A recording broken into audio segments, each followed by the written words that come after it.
Welcome, today we're going to show you Safari versus Brave versus Arc versus Chrome, the best browser for Mac users in 2025. So this will be a short review for all these browsers in Mac. So we're going to go for the benefits and problems with all browsers.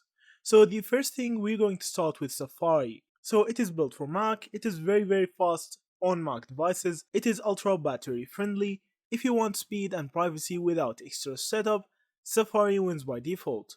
So Brave is a privacy king, blocks trackers, ads, and gives you crypto rewards. So if you hate being followed online, Brave is your shield. So now you can just block all your ads, unblock everything that annoys you using Brave browser.